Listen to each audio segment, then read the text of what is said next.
The sweltering heat of the midday sun felt like it was about to burn right through the old corrugated iron roof of Garage Tan Vin. Underneath a battered old truck, a man covered in grease and sweat was wrestling with a rusted wrench. That man was Vin.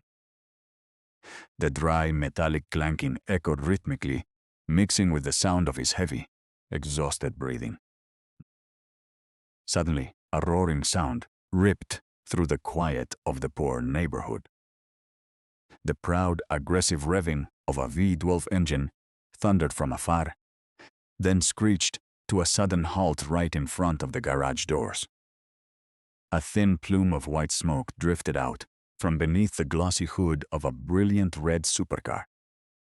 Vin slid his body out from under the truck, using a pitch-black rag to quickly wipe his callous hands.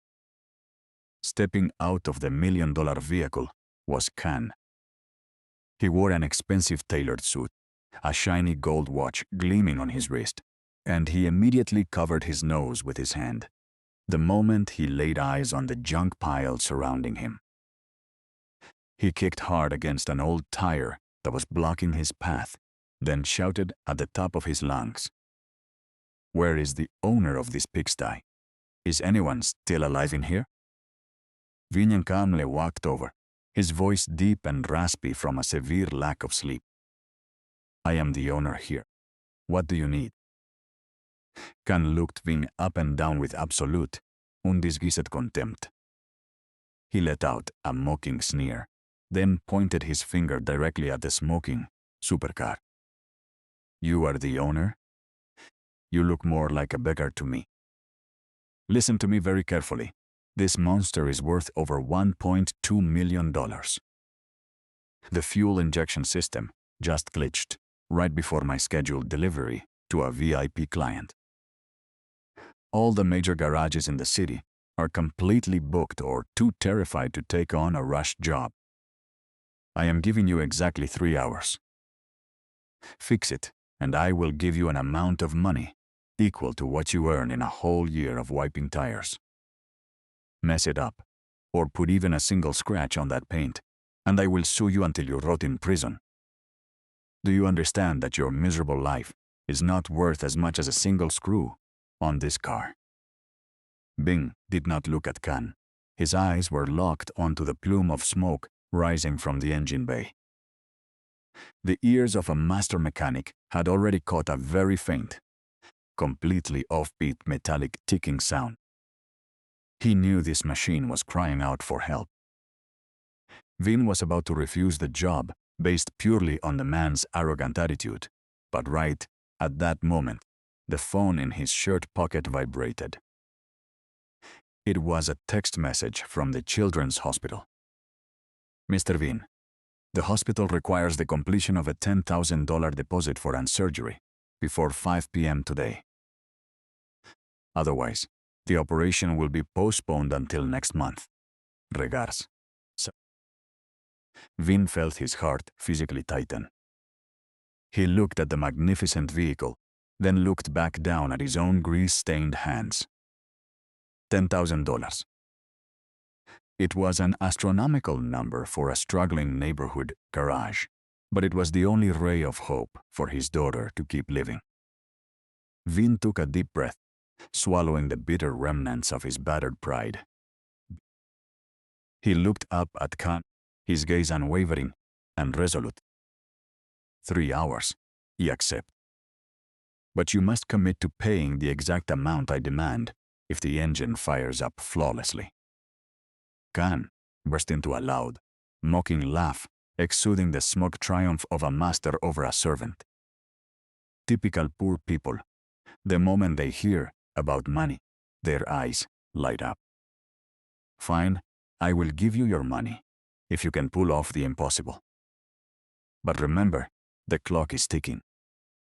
And do not dare it touch my premium leather interior with those filthy hands of yours." Vin remained silent. He opened his toolbox, pulling out an old medical stethoscope, a tool he fondly referred to as the stethoscope for a machine's heartbeat. The stark contrast between Vin's faded, Worn-out work clothes and the flashing brilliance of the supercar created a bizarre scene. The garage's only apprentice, a young man named Tung, nervously whispered into Vin's ear. "Uncle Vin, the electronic system on this car is incredibly complex. We do not have the manufacturer's specialized scanner. If anything goes wrong..." Vin placed a comforting hand on Tung's shoulder, his voice remarkably steady. "Machines can lie to people, but the sound of metal never knows how to cheat. Go grab me the metric hex wrench set.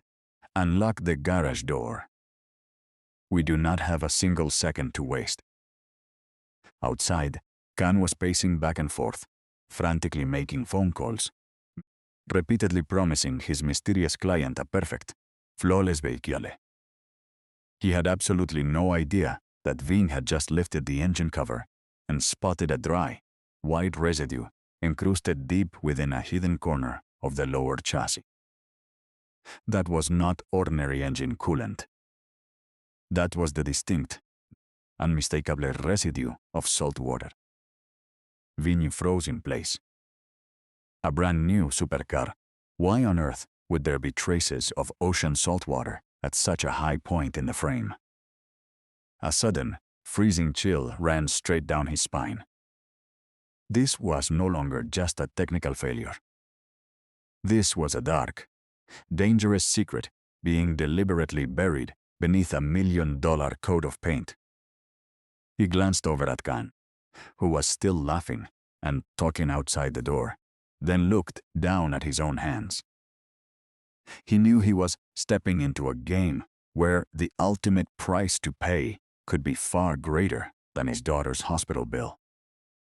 3 hours left. The race against death for little Anne and the collision with the deception of the luxury car trade had officially begun. The steel rolling door of garage Tanvin slowly lowered to the ground, shutting out the noisy and dusty world outside. Inside, the air instantly grew heavier and more suffocating under the sweltering, intense heat of the summer noon. Vin stood in absolute silence before the massive engine block of the supercar, his old medical stethoscope pressed firmly against the carbon fiber valve cover. Every single second ticking away right now felt as heavy as a mountain on his chest. Sweat mixed with dark grease, running down the weathered, hollow cheeks of the hard-working father. Outside the glass window, Khan paced back and forth restlessly, smoking a cigarette while scowling down at his gold watch. He occasionally banged his fist hard against the glass pane, aggressively pointing at his wrist as a threatening reminder. He did not care about what Vin was doing in the slightest. He only cared about the massive profit waiting for him out there. Vin closed his eyes, channeling the entire sensory memory of a mechanic who had spent half a lifetime listening to running engines. In the quiet enclosure of the garage, the erratic idling of the V12 engine produced incredibly minute, hidden vibrations.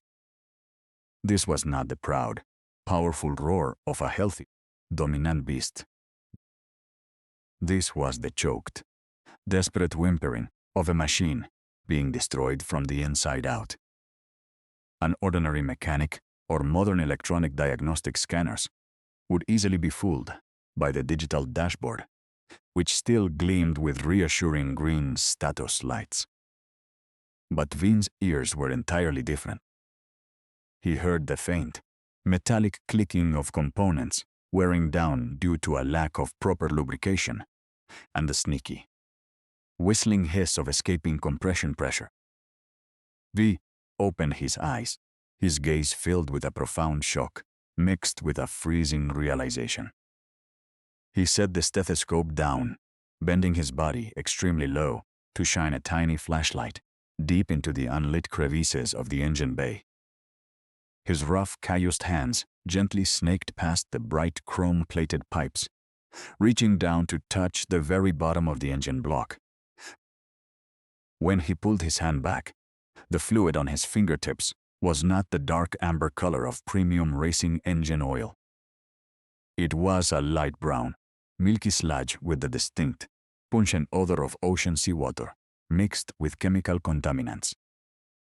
A sudden chill ran straight down Vane's spine. This was the undeniable, absolute proof.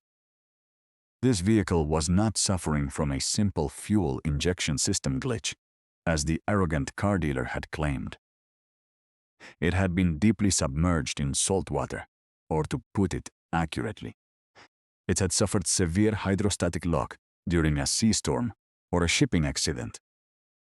All the intricate electronic circuits beneath the chassis were already heavily corroded, and the engine block had microscopic hairline fractures, invisible to the naked eye. Khan had used the dirty, temporary tricks of the illegal luxury car trade to wipe the error codes, forcing the engine to start just long enough to deceive the buyer. But those cheap, deceptive tricks could never fool time, and they certainly could not fool Vin. The young apprentice, Tang, noticed the drastic change in Vin's facial expression and nervously stepped closer to whisper, "Uncle Vin, what is wrong with the car? Can we still fix it?" Vin looked at Tung, then looked out the door, where Khan was laughing triumphantly into his phone. Vin gave a faint, slow shake of his head, dropping his voice to the absolute lowest whisper. "This car is a literal death trap. It is contaminated with salt water, meaning the entire electronic, suspension, and braking systems could completely freeze without warning at high speeds.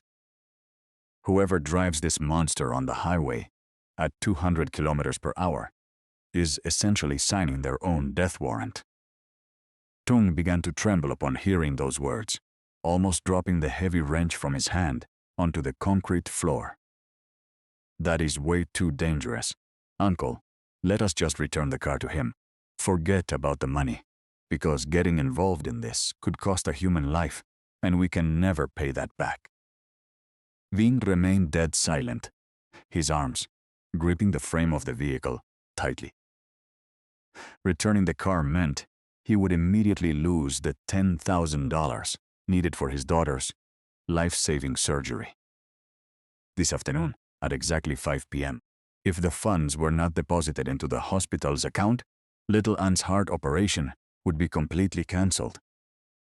His daughter had endured agonizing chest pains that had tortured her little body for the past 3 years, making her face grow more pale and frail by the day. Just last night, while lying on her hospital bed, Anne had held his hand tightly and whispered that she just wanted to see her daddy smile again and wanted him to take her to school on his old motorcycle.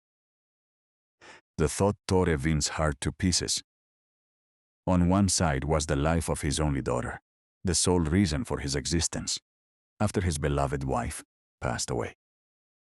On the other side was his professional integrity and the safety of a complete stranger, someone who was about to throw away over $1 million to buy a gold-plated piece of junk. Vin was thrown into a brutal, merciless internal conflict unlike anything he had ever faced. If he simply turned a blind eye, all he had to do was bypass a single wire, and the engine would run smoothly for a few hours. He would receive the $10,000. His daughter would be saved, and the corrupt dealer would get exactly what he wanted. As for the buyer, that was their problem. They were wealthy, they had money, and they could bear the consequences of their own choices. But that selfish thought had barely flashed through Vin's mind before it was completely crushed by the unyielding integrity of a true craftsman. Vin's father had also been a mechanic, and he used to teach him that a mechanic's hands can be dirty with grease, but a mechanic's soul must remain as clean as a mirror. If you fix a car knowing full well it could kill someone, then these hands are no longer the hands of an honest worker. They are the hands of an accomplice to a crime. Vin closed his eyes, taking a deep, heavy breath to regain his composure. He pulled out his battered old phone, staring at the picture of little Anne, smiling brightly on his home screen. "My sweet daughter, Daddy is so sorry, but Daddy cannot save your life using blood money and a web of lies." Vin opened his eyes, and his hesitation was completely gone, replaced by a cold, unshakable determination. He turned directly to Tung. "Tung, go grab me that old dashcam from the desk drawer right now. You and I are not going to fix this car the way that scumbag out there wants us to. We are going to expose him." Tung looked at Vin with eyes full of deep understanding and immense respect, quickly running off to retrieve the camera. Vin began using his highly skilled fingers to carefully disassemble the hidden panels of the massive engine block. He meticulously documented every single trace of saltwater corrosion, every fracture on the block, and the fraudulent wiring hidden deep beneath the chassis. Every frame of video recorded was a step further away from the $10,000, but it was a step closer to the honor of a father. At that exact moment, Khan's phone rang loudly and repeatedly. He glanced at the screen, and his face instantly transformed from arrogant to completely submissive as he scrambled to answer. "Yes, I am here, Mr. Chairman. The car is completely ready and perfect. I am currently having a final, meticulous technical check done at the most reputable garage in this area to ensure there is not a single flaw. Please rest assured, sir. I will drive the car straight to the convention center for the official contract signing in 15 minutes. Khan hung up the phone, the fake smile vanishing from his face instantly, replaced by a cold and vicious cruelty. He banged violently against the garage door, screaming at the top of his lung. "Time is up, old man. Open this door right now. Is the engine running yet?" Khan stood just outside the entrance, repeatedly smashing his glossy leather dress shoe against the concrete foundation of the wall, his muffled curses slicing directly through the gaps of the heavy iron rolling door. Vin completely ignored the noise, his long, grease-stained, calloused fingers snaking deep into the intricate electronic transmission box of the supercar, where microscopic circuit boards were covered in a very fine, translucent layer of powdery green. It was a crust of crystallized salt left behind after ocean water had completely evaporated, a quiet, destructive force that was silently eating away at mechanical components worth tens of thousands of dollars. Tung carefully held the old dashcam in place, his hands trembling slightly under the pressure, but his eyes locked onto the frame, desperately trying to capture a clear close-up of every single damaged detail Vin pointed out. Vin spoke in a very low, rhythmic whisper, his voice flat and steady like a medical examiner performing a detailed autopsy on a cold corpse. "Look very closely at this specific cluster right here. The main wiring harness for the ABAS braking system has been completely severed and bridged with a cheap piece of copper wire. He did not fix a single thing. He simply bypassed the central control unit, so the emergency warning light on the digital dashboard would not flash when the engine turns over. If this monster ever exceeds 100 kilometers per hour on the road and encounters a sudden emergency, the braking system will suffer absolute hydraulic failure. The wheels will lock up, and this 30 billion dong beast will flip over." Tung swallowed hard, his face turning completely pale as the sheer weight of the dangerous deception sank into his mind. "Uncle Vin, this man is pure evil. He knows exactly that this vehicle is a rolling death trap, but he still intends to sell it for over $1 million. The person buying this car might be incredibly wealthy, but a human life is still a human life. How can someone deliberately do something so monstrous?" Vin remained entirely silent, using a small pair of metal tweezers to gently extract a tiny, brittle fragment of dried coral that was wedged deep within the mesh filter of the fuel pump. The piece of coral was no larger than a single grain of bean, but it was absolute, ironclad evidence that this car had been sitting at the very bottom of the sea before being dragged up and cosmetically polished for a quick sale. Right at that exact moment, the battered old phone inside Vin's shirt pocket began to vibrate aggressively, a piercing ringtone cutting sharply through the suffocating silence of the workshop. Vin used his clean forearm to wipe the thick grease off the screen, and the caller name flashed brightly. Hospital, Dr. Fuang. Pressed the answer button, lifting the phone to his ear as his breathing suddenly grew shallow and rapid. Hello, I am listening, Doctor.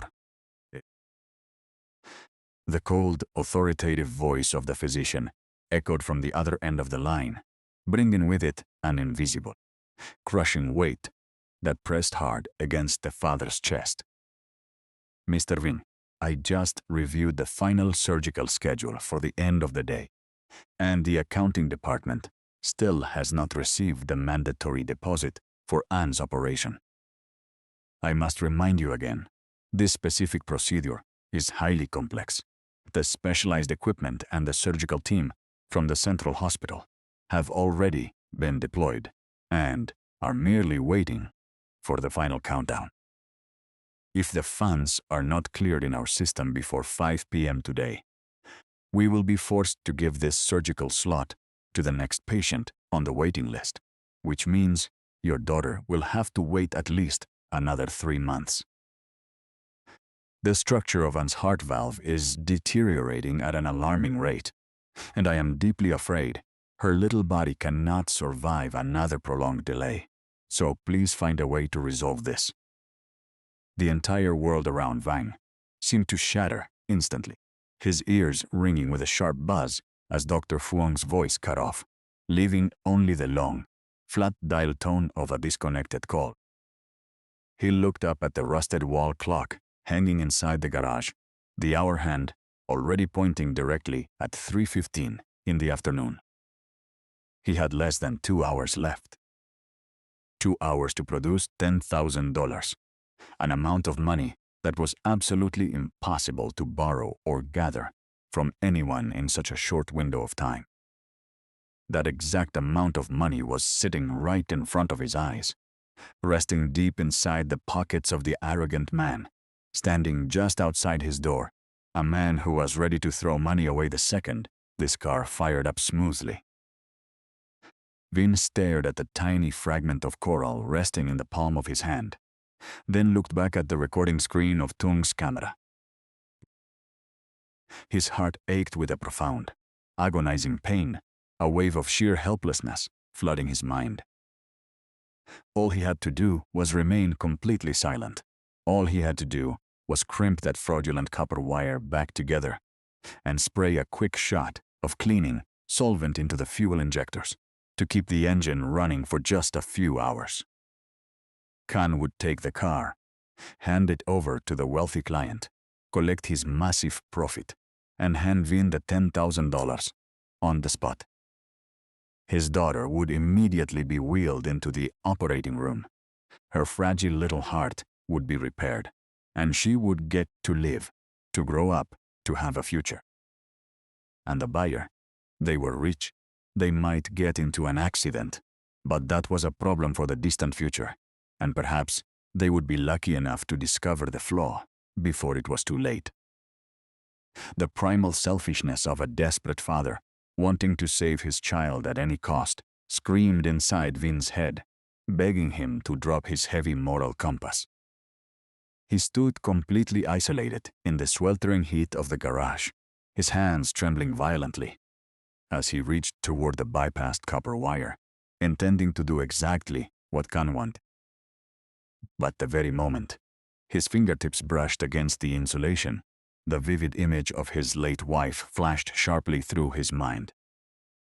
On the day she passed away in that cold hospital bed, She had squeezed his hand with her remaining strength and said, "I am leaving first.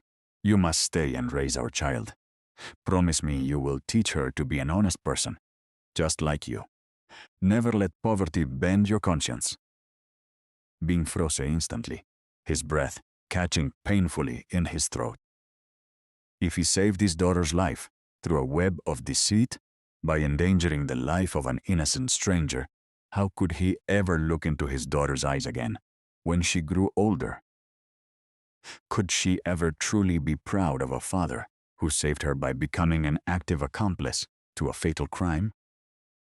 Vin slowly, deliberately pulled his hand away from the engine bay, the intense internal conflict in his eyes hardening into a cold, unyielding resolve. He turned his gaze directly back to Tung, his voice regaining the frightening calmness of a man who had just made a definitive life or death choice. "Tung, keep recording. Make absolutely sure you capture the chassis number and the engine serial tags of this vehicle. We are not going to fix this car to help him cheat an innocent soul, but we are also not going to let this scumbag walk away scot-free." Outside, the violent banging on the door erupted with renewed fury, much louder this time, as Khan completely ran out of patience, kicking his heavy boot straight into the iron panels, making the metal rattle with a deafening screech. "Open this damn door right now, you old bastard. What the hell are you doing in there for so long? My time is up." Vin did not rush. He unhooked the stethoscope from his neck, packed it neatly into his vintage toolbox, and walked with slow, measured steps toward the control panel of the rolling door. He pressed the release button, the electric motor humming a low, mechanical drone as the iron door slowly crawled upward, allowing the harsh, blinding rays of the late afternoon sun to flood into the workshop, illuminating Vin's sweat-drenched, grease-smeared face. Khan stormed inside like a wild, rabid animal, his face flushed bright red with pure rage as he lunged forward, grabbing the faded collar of Vin's worn-out work shirt and screaming directly into his face. "Are you deaf, old man? I asked you if the car is done. Is the engine running yet?" Vin did not flinch, nor did he break eye contact. He looked straight into Khan's chaotic eyes, which were completely consumed by greed, and spoke in a voice so calm it sent a chill straight down the spine. "Your car, I cannot fix it." Khan froze instantly, his eyes widening in sheer disbelief, as if he could not comprehend the words he had just heard. The submissive, groveling posture he held during his phone call vanished in an instant, replaced by a low, murderous snarl. He took a menacing step forward, shoving his flushed, angry face directly into Vince's space, his breath, reeking of expensive alcohol and cigarette smoke, puffing straight into the old mechanic's face. "What the hell did you just say to me? Repeat that one more time and see what happens." "A ragged, pathetic old dog like you actually dares to tell me you cannot fix my car? Are you trying to extort more money from me? Is $10,000 not enough to plug that greedy throat of yours?" Vin remained standing as unyielding as a boulder, his thick, calloused hands hanging loosely at his sides, his eyes locked dead onto the space, right between Khan's eyebrows to maintain his absolute focus. He spoke, his voice low, steady, and chillingly cold. "Your car has suffered severe hydrostatic lock from saltwater contamination. The entire electronic grid beneath the chassis has been completely eaten away by ocean salt. The engine block has microfractures, and the main ABS brake harness was deliberately cut and fraudulently bridged to hide the system error. This vehicle right now is nothing more than a rolling piece of scrap metal. If you force it to run at high speeds, the brakes will lock up completely and the car will flip over. I cannot repair a structure that is entirely hollowed out and destroyed from the inside out. using a few cheap cosmetic cover-ups in less than 3 hours. And I will absolutely not become your accomplice to a fatal accident. The moment Khan heard the words hydrostatic lock and ABS, his complexion instantly drained from a fiery red to a deathly pale in a single second. He flinched, casting a frantic glance toward the completely exposed engine bay, then rapidly looked around the shop to see if anyone else was listening. When his eyes landed on young Tung, who was standing quietly in a dark corner holding the tiny dash cam, Khan completely lost his composure. He lunged forward wildly, attempting to rip the camera out of the boy's hands, but Tung was quick on his feet and stepped back behind the rusted frame of the old truck. Vin stepped up instantly, using his lean but steel-hard frame to block Khan's path entirely. Khan spun back around, thrusting his finger directly into Vin's face, his voice trembling with a mixture of intense rage and creeping panic. "Damn it, you two are setting me up. You are trying to blackmail me, aren't you? Let me tell you something, old man. A gutter mechanic like you has absolutely no right to talk technicalities with me. Do you have any idea who owns this car? Do you know who is buying it? It belongs to the chairman of Namfat Real Estate Group, a man who can snap his fingers and turn this entire pigsty of yours into flat rubble by tonight. Who the hell do you think you are, trying to play a hero saving the world? Do you simply not want the money to save your dying daughter anymore?" He dropped his voice, a vicious, manipulative grin creeping back onto his lips as a brutal psychological game began. "Did you honestly think I didn't know about your miserable situation? Your daughter is currently lying in a hospital bed waiting to die, and 5 p.m. today is the absolute final deadline to pay for her surgery. $10,000. To me, it is just the cost of a few bottles of wine, but to you, it is the literal life of your daughter Anne. Now I am going to ask you one final question. Do you want to be a proud, penniless mechanic watching your own child die? Or do you want to take this $10,000 and shut your mouth so your kid can live? Make your choice, old man. Does your precious conscience feed your dying child?" Kana's words felt like serrated blades stabbing straight into the bleeding, unhealed wound inside Vin's heart. The father's body began to shake violently under the crushing, suffocating weight of his reality. Tung looked at his uncle, tears suddenly streaming down the boy's face from pure agony, knowing the older man was trapped in a merciless battle between heaven and hell. Vigne stared into the engine bay of the supercar, where the light of the setting sun reflected off the crimson paint, making it look as red as pooling blood. Khan's words were not wrong. A conscience could not clear a hospital invoice, and moral integrity could not purchase medicine for his child. If he just nodded his head right now, all the suffering of his family would end in less than 15 minutes. But if he nodded his head, this vehicle would roll out onto the open road, and another family, another father, or another person's child out there would lose their life because of his silence. Vin closed his eyes tightly, a bead of stinging sweat rolling into his eye, blurring everything into darkness. In the quiet void of his mind, he heard the bright, innocent laughter of little Anne when she drew a picture for him, showing the two of them holding hands under the rain. She had carefully written at the bottom of the page, "My daddy is the most wonderful man in the world because he can fix anything, and he never tells a lie." Vin opened his eyes. The hesitation vanished completely, replaced by a pair of eyes as clear and sharp as tempered steel. He looked straight into Khan's eyes, raised his grease-covered hand, and slowly adjusted the collar of his shirt that had been wrinkled in the scuffle. She spoke, executing each word with a heavy, uncheckable finality.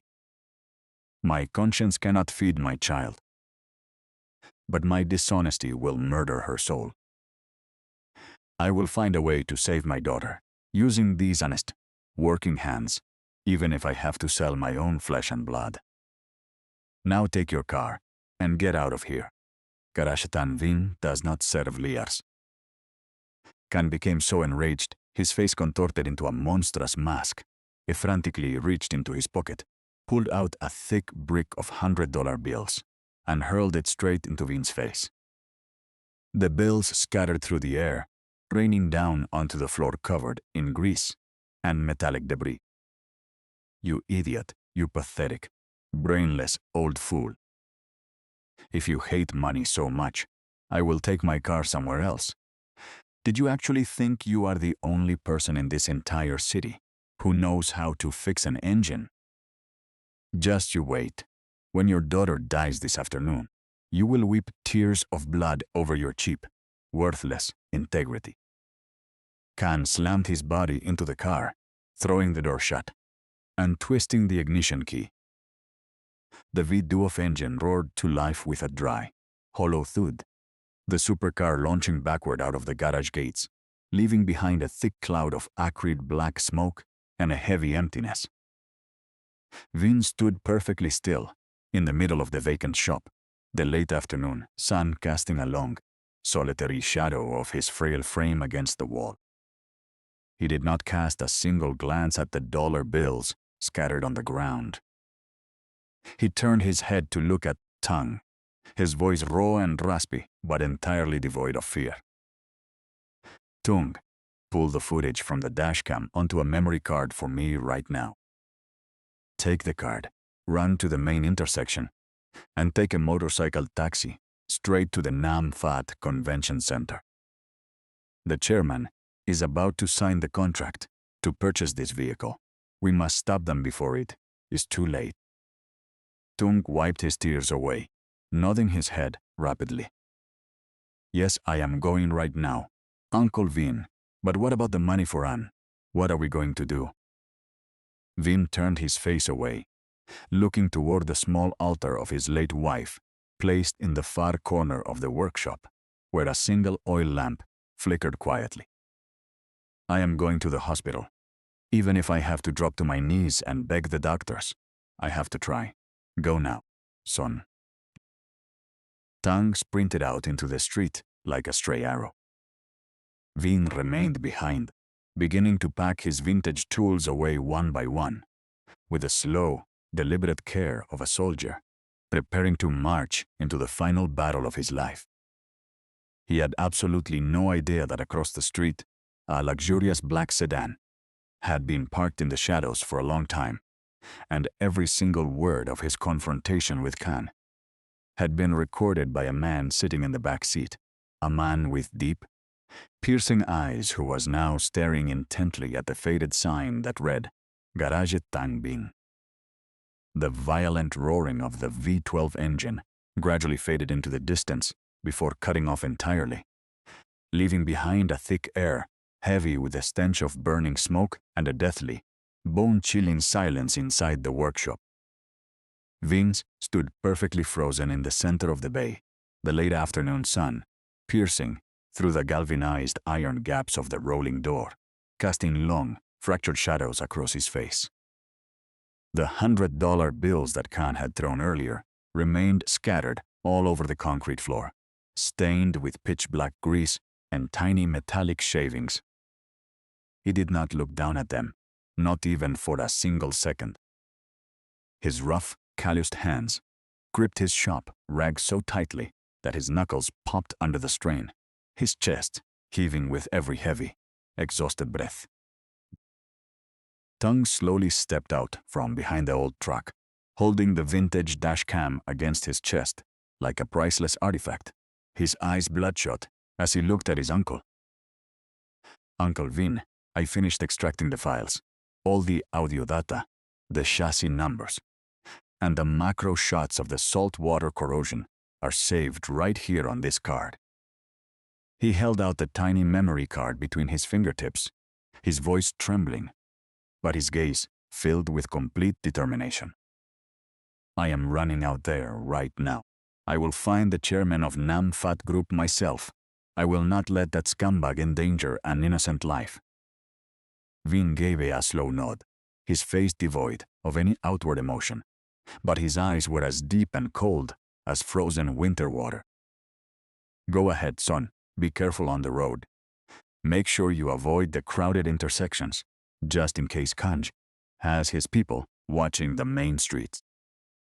Having said that, Vin turned his back and walked toward the quiet corner of the shop, where the modest altar of his late wife stood, a single oil lamp still flickering next to a faded photograph. He dropped to his knees, his joints pressing against the cold concrete floor, grease-stained hands locking together tightly in front of his chest. Inside his heart was an absolute void, filled with a raw, suffocating agony and total helplessness. My sweet love, I am so sorry. I could not bring myself to take that blood money to save our daughter. I know you are looking down on me from above, and I know you are proud that I did not bend the conscience of an honest worker. But our little girl is completely out of time. A rare tear from the 45-year-old father rolled slowly down his weathered cheek, dropping silently into a pool of engine oil on the floor. He stood back up, pulled his faded baseball cap tightly over his head, grabbed the rusted key to his old motorcycle off the wall rack, and walked straight out the door. He had to get to the children's hospital immediately. Even if he had to crawl on his knees before the chief of medicine, even if he had to sign a contract to sell his own organs, he would beg them to put little Anne on the operating table this afternoon. Just as Vin was wheeling his old motorcycle out past the garage gates, a tall silhouette stepped out from the luxurious black sedan that had been parked across the street. It was a middle-aged man wearing a meticulously tailored charcoal gray suit, his hair perfectly parted, his presence exuding absolute calm and undeniable authority. He walked with measured steps directly toward Vin, blocking the front tire of the sputtering motorcycle. Are you Nguyen Tan Vin, the owner of this garage? Vin stopped, narrowing his eyes at the stranger, the hardwired instincts of a poor working man instantly making him guarded. That is right, I am Vin. The garage is closed to the public today. Please take your business somewhere else. The man did not seem offended by Vin's cold demeanor in the slightest. Instead, a faint smile appeared on his lips as he reached into his breast pocket and pulled out a gold-plated business card. I did not come here to get a vehicle fixed. I came here looking for a mechanic with an unbreakable soul, and it seems I have found exactly what I was looking for. Vin cast a glance down at the card, and the embossed black letters hit his eyes sharply. Le Hoang Nam, chairman of the board, Nam Fat Group. Vinya felt his heart skip a violent beat inside his chest, his eyes snapping up to stare wide-eyed at the billionaire standing before him. You are the chairman that Khan was talking about? The person who is buying that red supercar. Chairman Hoang Nam pulled his hand back, his eyes reflecting a profound sense of respect and deep understanding. Precisely, that car was meant to be a graduation gift for my son, who just returned from studying automotive engineering abroad. I already suspected something was wrong with that vehicle when Kant kept aggressively pushing to sign the contract early while offering an absurdly deep discount. Because of that, I had my car park across the street since noon to observe, and I heard every single word of your confrontation through a highly sensitive directional audio device. Vin stood absolutely paralyzed, the small wrench in his shirt pocket. Suddenly feeling incredibly heavy, he never could have imagined that his choices and his entire internal torment had been completely witnessed by this tycoon. Chairman Nam stepped closer, placing a warm, heavy, stabilizing hand on Vin's worn-out, grease-stained shoulder. Vin, listen to me. There are two things in this world that money can never truly buy. First is the life of a child, and second is the honor of a father. And the universe will never allow an honest father, like you, to be left in absolute despair. He turned back toward his black sedan, gesturing to his assistant, who immediately walked over, carrying a sleek black leather briefcase.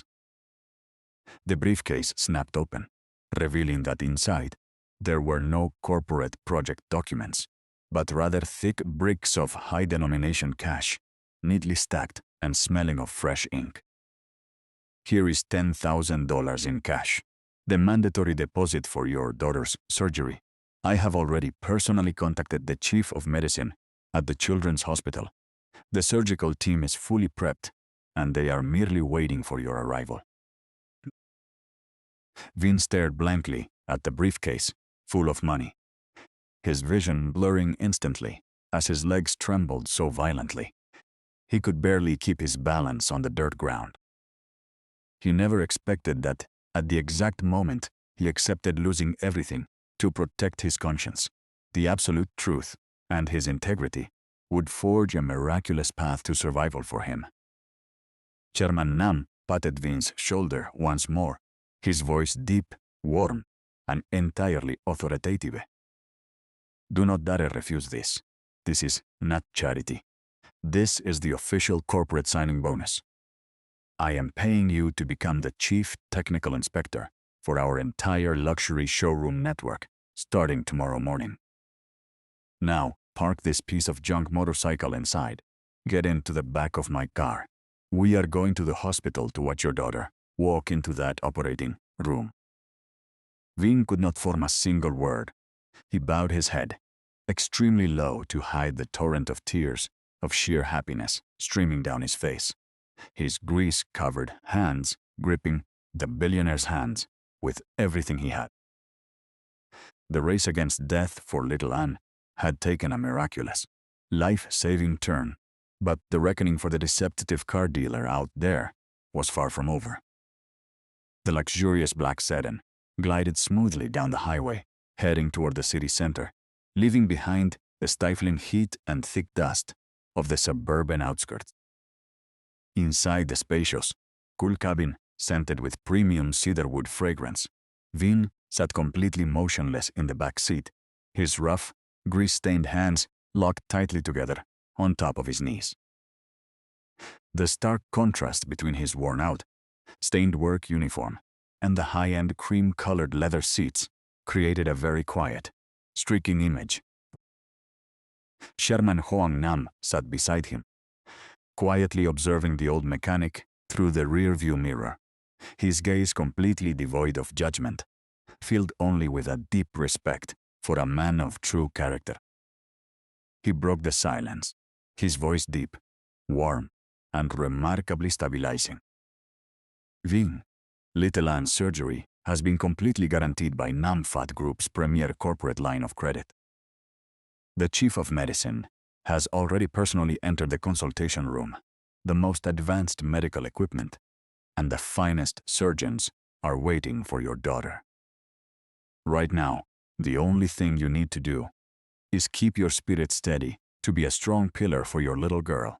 I will handle everything else. Bing lifted his head, his throat tight with a thick knot, his eyes bloodshot as the tears of sheer happiness had not even had time to dry. I truly do not know how I can ever repay this monumental debt of gratitude to you, Chairman. My entire life has been nothing but wrenches, pliers, and grease-covered engines. This amount of money is an absolute fortune to me. It is the literal life of my daughter. Chairman Nam waved his hand dismissively, offering a gentle smile as he looked out the window, where the towering skyscrapers of the commercial district began to loom grandly under the late afternoon sun. I already told you, this is a fair partnership between honest men. Your specialized technical knowledge and your professional integrity saved my own son from a potentially catastrophic accident if he had driven that compromised vehicle. My son's life is absolutely priceless, and this $10,000 is merely a minuscule reward compared to what you truly deserve. The sedan decelerated smoothly and turned into the main gates of the Central Children's Hospital. Ving lunged out of the vehicle the exact second the door swung open, sprinting like a gust of wind through the corridors, heavily saturated with the scent of antiseptic, heading straight toward the intensive care unit. From a distance, she spotted little Anne lying on a rolling gurney, the 7-year-old girl's face pale and fragile, her breathing shallow beneath a clear oxygen mask. Catching sight of her father, Anne's exhausted eyes suddenly flashed with a tiny spark of light, and she desperately tried to raise her frail hand, which was heavily bruised from EV needles. Dorhim.